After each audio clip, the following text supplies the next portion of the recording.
Hello. आज मैं start करने जा रही हूँ यूटिलाइजेशन ऑफ इलेक्ट्रिकल एनर्जी। जो हमारा सब्जेक्ट है उससे रिलेटेड हम सबसे पहले आज जानेंगे कि यूटिलाइजेशन होता क्या है, इसकी मीनिंग क्या है और इसके बेसिक टर्म्स। तो यूटिलाइजेशन जो हमारा है वो एक पावर सिस्टम का ही पार्ट है। जो हमारा पावर सिस्टम सब्जेक्ट है उसी का ही पार्ट है, जिसमें हम सबसे पहले पढ़ चुके हैं जनरेशन, जो हमारी इलेक्ट्रिसिटी का जनरेशन करता है। दूसरा होता है ट्रांसमिशन, फिर उसके बाद आता है हमारा डिस्ट्रीब्यूशन। नेक्स्ट आता है हमारा यूटिलाइजेशन, जो हम पढ़ने वाले हैं। तो इस तरह से हम सारी चीज़ों का एक एक करके पढ़ते। तो हमने जनरेशन कैसे करते हैं ये तो सबको पता होगा। जो हमारे पावर जैसे कि फ्यूल को जला के और वाटर से और भी कई टाइप के जो हमारी मेथड है उनसे हम जनरेशन करते हैं। सेकंड है हमारा ट्रांसमिशन जो हमारा घर के आसपास के मतलब खंभों तक आता है वो कहलाता है ट्रांसमिशन। और तीसरा है हमारा डिस्ट्रीब्यूशन में जो हमारा घरों में या फिर इंडस्ट्रियल एरियाज़ में आता है जैसे कि इंडस्ट्रियल एरियाज़ में और घरों में किस तरह से इंडस्ट्रियल और घरों में डोमेस्टिक। तो 2 टाइप का डिस्ट्रीब्यूशन करते हैं हम 2 तरह से। एक होता है हमारा इंडस्ट्रियल, दूसरा हम होता है एक ये इंडस्ट्रियल है, दूसरा डोमेस्टिक है। और उसके बाद वही कहलाता है हमारा क्या, यूटिलाइजेशन।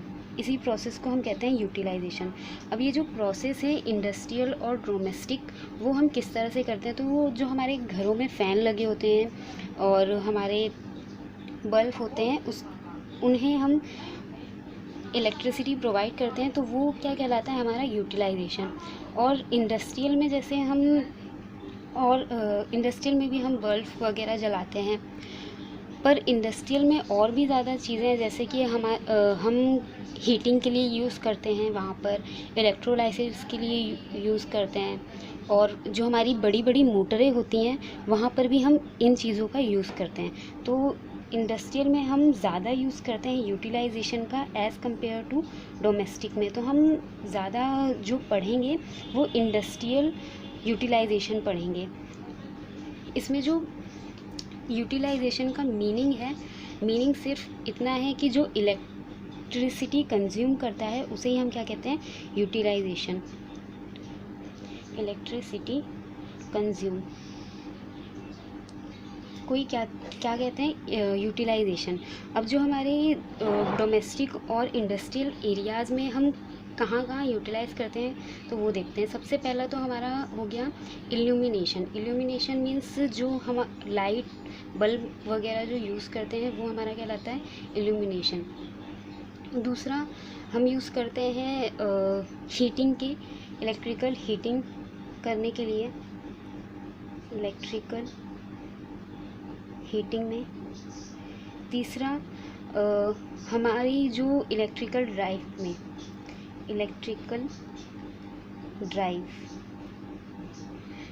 उसके बाद जो हम यूज़ करते हैं वेल्डिंग के लिए, इलेक्ट्रिकल वेल्डिंग के लिए।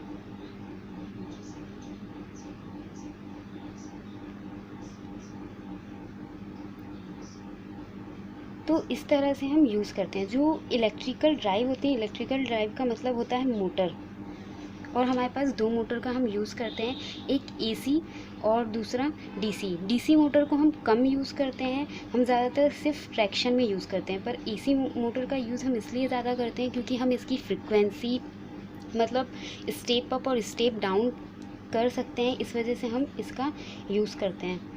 और वेल्डिंग के लिए यूज़ करते हैं। और घरों में हम इन सारी चीज़ों का एक साथ यूज़ नहीं कर सकते। क्यों? क्योंकि इल्यूमिनेशन तो हम कर सकते हैं, इलेक्ट्रिकल हीटिंग हम प्रेस के रूप में करते हैं। जैसे जब हमारे घर में हमें कपड़ों को प्रेस करना होता है तब हम इलेक्ट्रिकल हीटिंग का यूज़ करते हैं, और पानी को गर्म करने के लिए, वाटर को हीट करने के लिए हम इसका यूज़ करते हैं।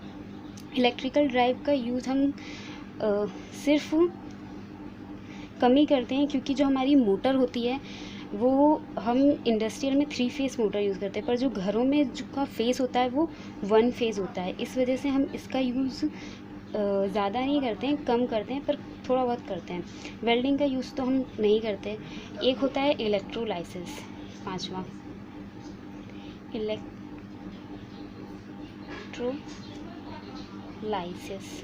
इसका यूज़ हम इंडस्ट्रियल में करते हैं पर घरों में नहीं करते हैं। अब देखिए इंडस्ट्रियल में कैसे करते हैं। इंडस्ट्रियल में एसी वगैरह, कूलर, लाइट के लिए हम इसका यूज़ करते हैं। हीटिंग के लिए हम डाइलेक्ट्रिकल हीटिंग मेथड होती है एक रेजिस्टेंस मेथड होती है, उसमें यूज़ करते हैं। इलेक्ट्रिकल ड्राइव का यूज़ तो मैंने बता ही दिया। हम एक तो डीसी के लिए ट्रैक्शन का यूज़ करते हैं, और एसी में 3 फेस मोटर के लिए हम यूज़ करते हैं, लोड को करने के लिए, उठाने के लिए, वेटिंग के लिए। वेल्डिंग का यूज़ भी हम करते हैं वहाँ पर, और इलेक्ट्रोलाइसिस का यूज़ भी करते हैं। तो ये हो गया आपका पूरा यूटिलाइजेशन का, जो हम पढ़ते किस लिए हैं ये मैंने आपको बता दिया कि इसका मीनिंग क्या होता है। यूटिलाइजेशन का मीनिंग सिर्फ इतना होता है कि इलेक्ट्रिसिटी को कंज्यूम करना। अब देखिए इसमें हमारा फर्स्ट टॉपिक जो है वो रहेगा इल्यूमिनेशन। हमारा जो फर्स्ट टॉपिक रहेगा वो इल्यूमिनेशन। तो इल्यूमिनेशन में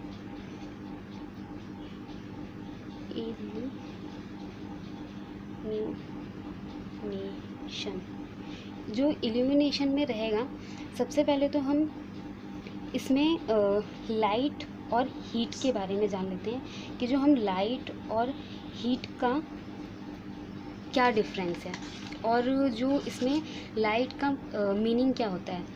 तो लाइट एक तरह की एनर्जी होती है। लाइट क्या होती है? एक तरह की एनर्जी होती है जो कि रेडिएंट एनर्जी होती है। एक रेडिएंट एनर्जी होती है। इसमें जो ये एनर्जी है वो क्या होती है? हमारा जो सन है, ये हमारा सन है और ये हमारा अर्थ है। तो यहाँ से यहाँ तक की जो डिस्टेंस है वो समथिंग 15 करोड़ किलोमीटर का है। तो इसमें जो यहाँ से यहाँ तक प्रोसेस हो रही है, यहाँ से जो हीटिंग प्रोवाइड हो रही है वो आपकी कौन सी एनर्जी कहलाती है? Radiant energy. अब ये एक तरह का मेथड है, रेडिएंट एक तरह की मेथड है। वो कैसे? आप हीट ट्रांसफ़र मेथड में पढ़ेंगे कि हम जो सन क्या है, एक हमारा हीट प्रोवाइड ही तो करता है। तो इसमें भी एक heat provide transfer method use होती है। तो ये जो हमारी हीट ट्रांसफ़र मेथड है, ये 3 टाइप के होते हैं। सबसे पहला होता है कंडक्शन, दूसरा होता है हमारा कन्वेक्शन, तीसरा हमारा होता है रेडिएशन।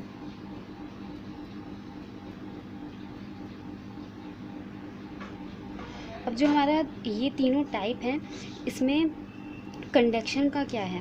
कंडक्शन कैसे करते हैं? तो हमारा कंडक्शन, आप सपोज़ कीजिए 2 बॉडी है, एक ये है ए और एक ये है बी। अब ये जो ए और बी है, इसमें जो कंडक्शन है, मतलब कंडक्शन में इसके जो टेम्परेचर है उसका है 100 डिग्री सेल्सियस, और इसका जो टेम्परेचर है वो मान लीजिए 20 डिग्री टेम्परेचर है। अब इसमें और इसमें बहुत डिफरेंस है टेम्परेचर में, बट अगर हमें एक हीट ट्रांसफ़र करनी होगी तो हम क्या करेंगे? इन दोनों को जोड़ देंगे।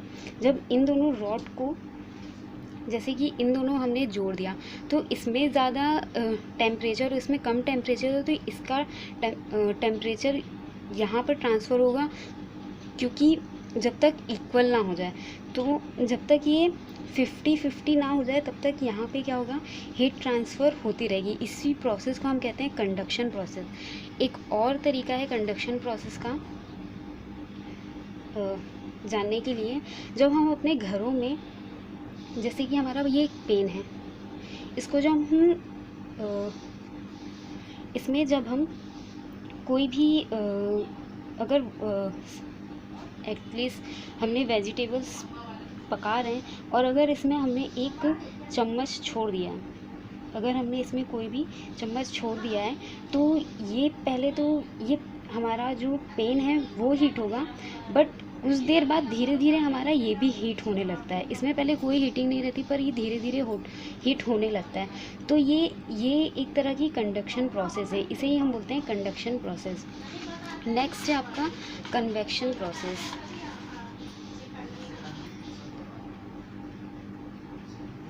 कन्वेक्शन प्रोसेस, अब जो कन्वेक्शन प्रोसेस है इसमें क्या होता है कि इसमें हमारा वाटर है और गैस, इसको हीट के फॉर्म में ट्रांसफ़र करते हैं। अभी हम ट्रांसफ़र कर रहे थे हीट को ओनली, बट इसमें हम क्या करते हैं, वाटर और गैस के थ्रू ट्रांसफ़र करते हैं। कैसे? ये हमारा पेन है, सेम एज इसमें हमने वाटर डाला हुआ है कम से कम 1 लीटर। अब हमने गैस को ऑन कर दिया। जब गैस ऑन होगी तो सबसे पहले ये नीचे वाला फ्लोर हमारा धीरे धीरे हीट होगा, ये वाला इक्वल रहेगा, धीरे धीरे हमारा ऊपर का भी गर्म होने लगा है। तो इस प्रोसेस को ही हम क्या कहते हैं, कन्वेक्शन प्रोसेस। ये हमारी कन्वेक्शन प्रोसेस कहलाती है। नेक्स्ट है हमारी रेडिएंट प्रोसेस।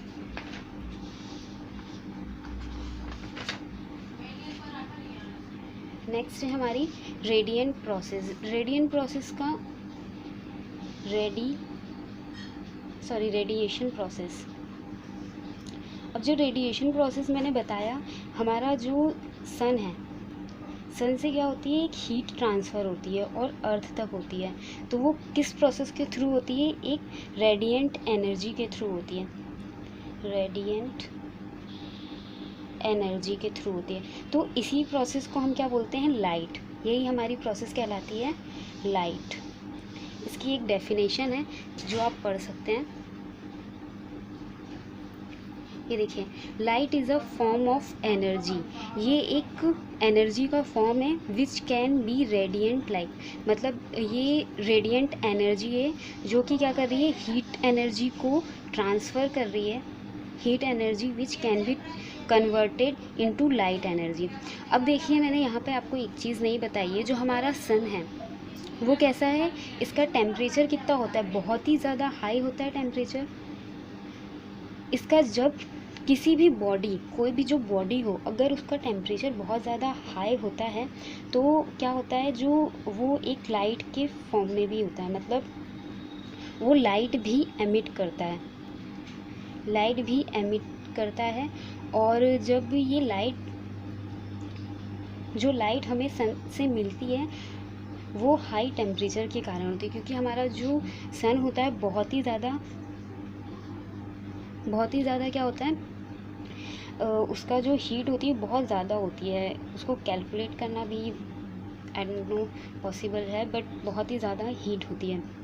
अब देखिए, जो इसमें हमने लाइट क्या होता है हमने समझ लिया, लाइट क्या है, लाइट कैसे हमें मिलती है। बट जो हमारी लाइट है, हम कौन सी लाइट यूज़ कर रहे हैं, इलेक्ट्रिसिटी। तो जो हमारी इलेक्ट्रिकल लाइट है उसको हम कैसे जनरेट करते हैं, इलेक्ट्रिकल लाइट को कैसे जनरेट करते हैं। तो जो हमारी इलेक्ट्रिकल लाइट है वो कैसे जनरेट होती है, मैं आपको बताती हूँ।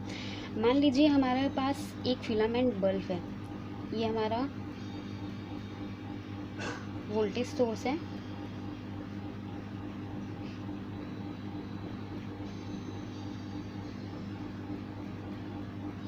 ये हमारे पास बल्ब है। अब मान लीजिए मैंने क्या बताया, जब आपका टेम्परेचर बहुत हाई, कोई भी बॉडी जब हाई टेम्परेचर में होती है तब उसमें लाइट इमिट होती है। एज़ यूजुअल पहले अगर हम इसमें लो वोल्टेज रखें, वोल्टेज अगर हमारा लो हो तो क्या होगा, इसमें जो ये बॉडी होती है तो 2 टाइप की बॉडी होती है। मतलब आपकी एक रेड हॉट बॉडी होती है और एक वाइट हॉट बॉडी होती है। रेड हॉट बॉडी, दूसरी होती है white hot body. Red hot body और वाइट हॉट बॉडी का मीनिंग क्या है मैं आपको बताती हूँ। अगर मान लीजिए हमारा वोल्टेज लो है, तो अगर हम जब इसमें सप्लाई देंगे तो ये सिर्फ आपका जो ये बल्ब का ये है तो ये हल्का हल्का जलता है, या फिर ऐसे आपने देखा होगा हल्का हल्का से जलता है, तो ये रेड टाइप का जलता है, तो इसलिए हम इसे बोलते हैं रेड हॉट बॉडी। बट जैसे ही हम वोल्टेज को बढ़ाएंगे, हमने कहा जैसे ही टेम्परेचर बढ़ता है, पर हम यहाँ पे वोल्टेज रख रहे हैं, तो वोल्टेज को जैसे ही बढ़ाएंगे तो हमारा जैसे ही वोल्टेज बढ़ेगा हमारी लाइट क्या होगी, हमारा बल्ब जलने लगेगा। तो इस प्रोसेस को ही हम क्या बोलते हैं, वाइट हॉट प्रोसेस, मतलब वाइट हॉट बॉडी। ये हमारी कहलाती है वाइट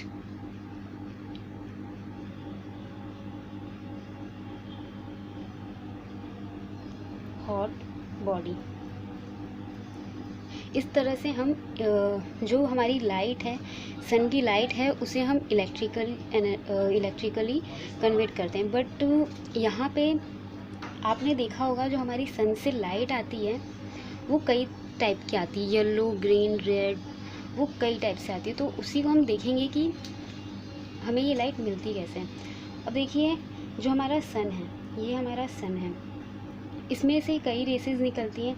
एक होती है गामा रे, एक होती है यूवी रे, एक होती है एक्स रे, और एक होती है विजिबल रे। अब आपने विजिबल रे के बारे में पढ़ा ही होगा। इसमें हम ये क्या करता है, 7 कलर्स में कन्वर्ट करता है, मतलब जो हमारी लाइट आ रही है उसको कलर्स में कन्वर्ट करता है, 7 कलर में। उसे ही हम क्या बोलते हैं, विजुअल रे। और इस जो 7 कलर होते हैं वो कौन से होते हैं, विबग्योर, ये हमारे 7 कलर्स होते हैं, ये कन्वर्ट करता है। अब हम यहाँ पर इन तीनों को छोड़ के विजिबल रे के बारे में पढ़ेंगे। विजिबल रे में जो हमारे विबग्योर है वो हमें कैसे मिलते हैं, ये आप सबको ही पता होगा प्रिज्मे के थ्रू। हमने 10th क्लास में पढ़ा हुआ है। जब हमारा सन लाइट प्रोवाइड करता है तो आप देखना जो हमारी बारिश होती है, तो बारिश की बूंदे में जब ये प्रिज्म पड़ता है, जैसे ही टकराता है, मतलब ये जो लाइट पड़ती है तो वो क्या करती है, ये कलर में कन्वर्ट करती है, मतलब एक रेनबो बना देती है। उसी को हम क्या बोलते हैं, विबग्योर।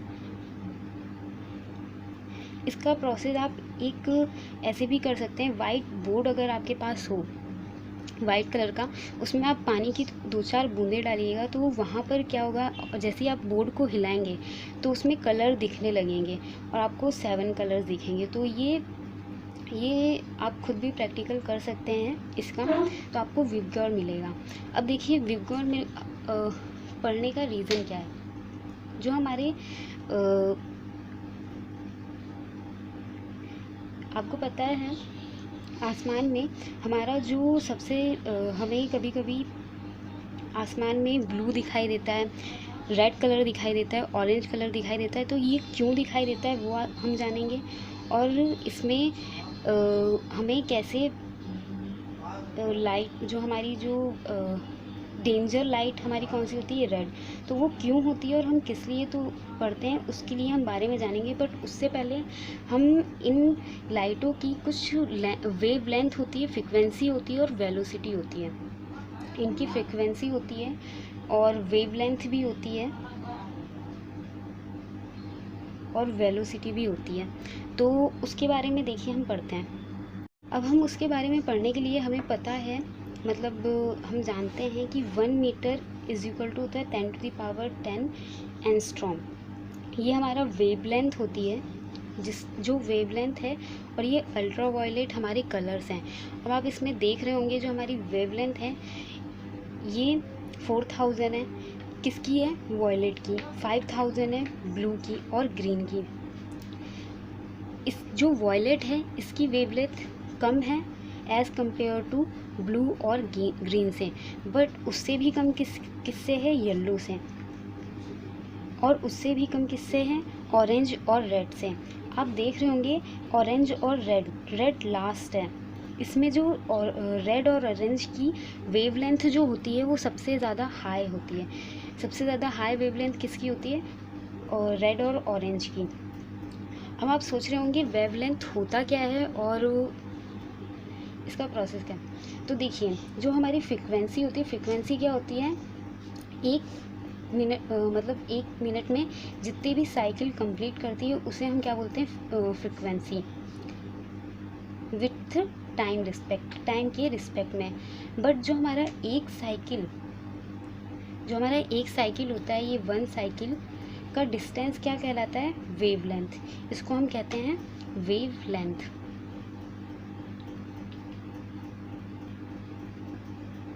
अब जो ये हमारा वेवलेंथ है,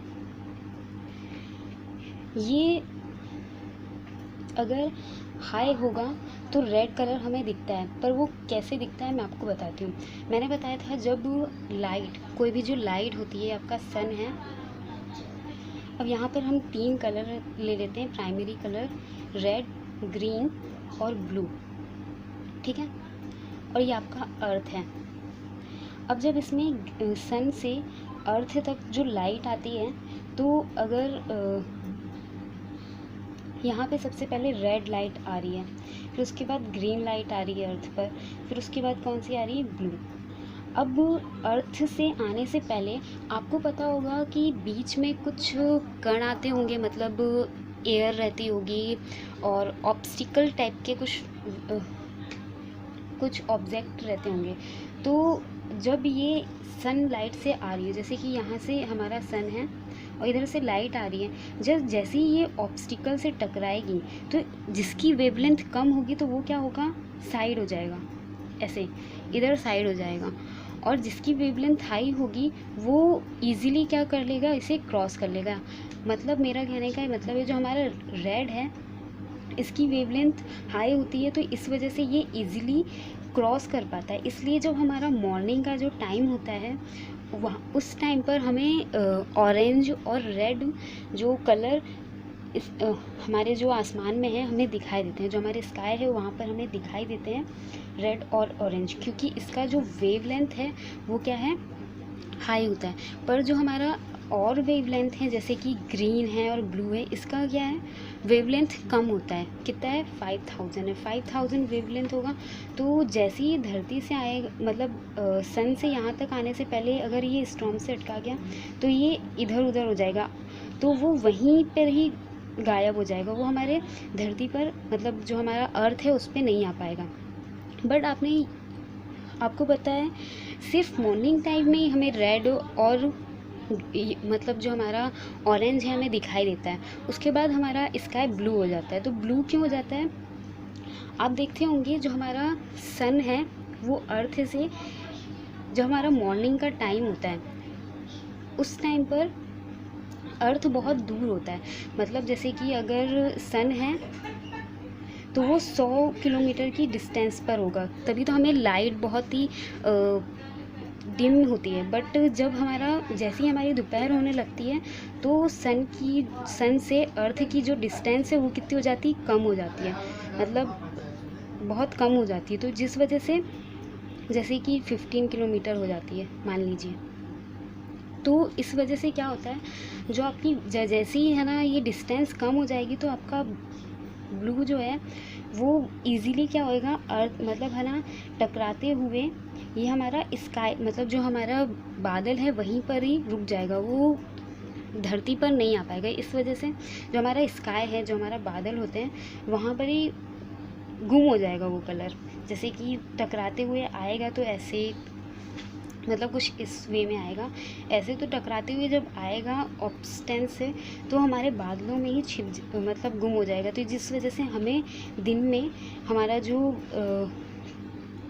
स्काई है वो हमें ब्लू दिखाई देता है, और इवनिंग के टाइम फिर रेड हो जाता है, रेड और ऑरेंज कलर में दिखाई देता है। क्यों, क्योंकि वो उसका वेवलेंथ जो है, सॉरी, जो सन और अर्थ के बीच का डिस्टेंस है वो फिर से बढ़ जाता है, मतलब 100 अराउंड हो जाता है। और वेवलेंथ ज़्यादा होने के कारण, इसका वेवलेंथ ज़्यादा होने के कारण सिर्फ हमें रेड और ऑरेंज दिखाई देते हैं, ब्लू नहीं दिखाई देता, क्योंकि इसका वेवलेंथ कम होता है।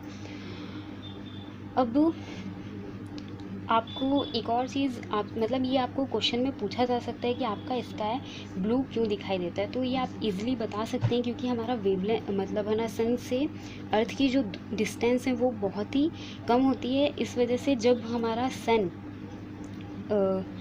लाइट मतलब है ना जैसी यहाँ से लाइट आती है, जो हमारे कलर आते हैं तो वो ईज़िली आ पाते हैं, पर वो स्काई तक ही आ पाते हैं, वो अर्थ तक नहीं आ पाते। इस वजह से हमें स्काई पर ही ब्लू दिखाई देता है, हमें अर्थ पर नहीं दिखाई देगा वो कलर। तो यही है इसकी प्रोसेस।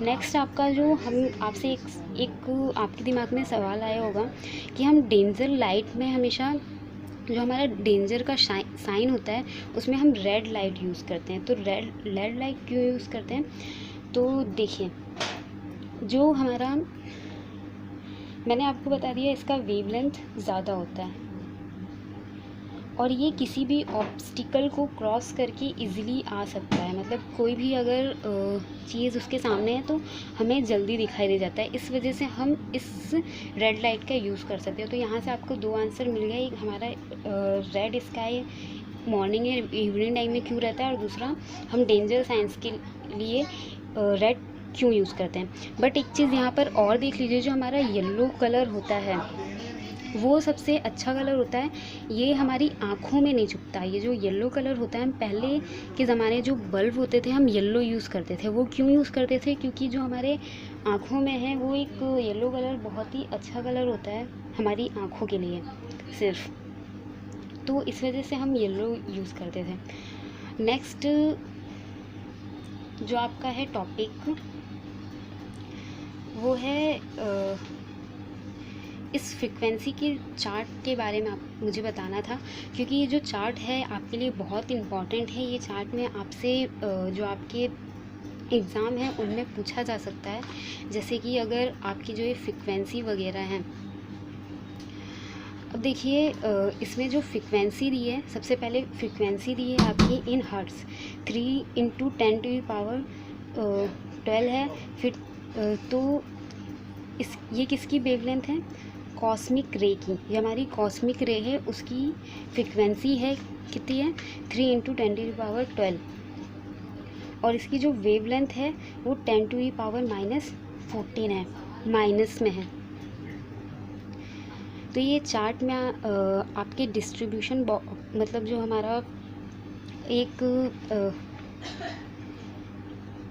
पेज है, मैं इसको छोटा करके आपको फिर से दिखाऊंगी क्योंकि बहुत बड़ा पेज है और ये आपको सही से दिख नहीं रहा है। तो इस वजह से मैं नेक्स्ट वीडियो में आपको ये पेज शेयर कर दूंगी, पर अभी यहाँ पे आप सिर्फ समझ लीजिए। तो ये नेक्स्ट है, आप नेक्स्ट उसमें मैं समझाऊंगी।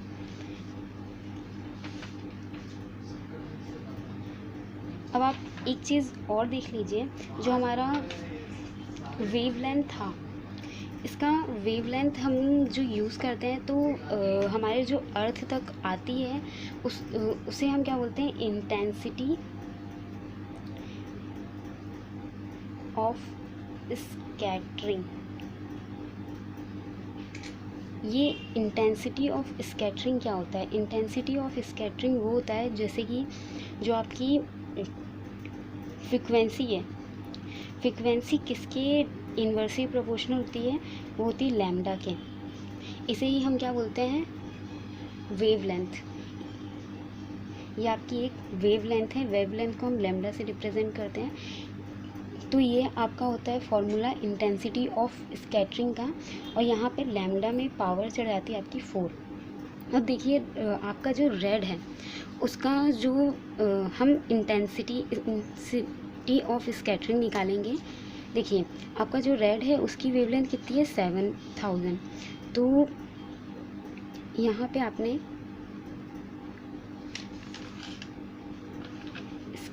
इंटेंसिटी होती है 1/λ/4, ये आपकी होती है इंटेंसिटी का फॉर्मूला। अब यहाँ पे 7000 अगर आप डालेंगे तो ये जब ऊपर लिखेंगे इसको, मतलब ये आपको ऊपर चला जाएगा तो -4 में आएगा। ऐसे ही आपको सामने दिख रहा है ब्लू, तो ब्लू की जो स्कैटरिंग है वो कितनी है 5000। तो 5000 माइनस की पावर 4, तो ये इससे क्या है ज़्यादा है। मतलब इसकी, मेरा ये कहने का मतलब जो इसकी स्कैटरिंग पावर है, जो रास्ता मतलब जल्दी से जल्दी ना चेंज करना, इस इसकी क्या है एक, सॉरी मेरे को वर्ड नहीं आ रहा, बट ये एक रास्ता ना चेंज करने, मतलब रास्ता कम चेंज करता है ये रास्ता जो अपनी वेवलेंथ का सन से अर्थ तक आने का रास्ता है वो कम चेंज करता है। यहाँ पे ये शो कर रहा है इंटेंसिटी ऑफ स्कैटरिंग में, बट ये जो आपका ब्लू कलर है वो क्या करता है, 5000 - 4 है, तो ये रास्ता ज़्यादा चेंज करता है आपके जो अर्थ में आने के लिए, मतलब सन से अर्थ में आने के लिए ये बहुत ज़्यादा रास्ते से भटक जाता है और स्काई में ही रह जाता है, इसलिए हमें ब्लू दिखाई देता है। अगर आपको वीडियो अच्छा लगा तो please like, subscribe and share ज़रूर कीजिएगा। Thank you.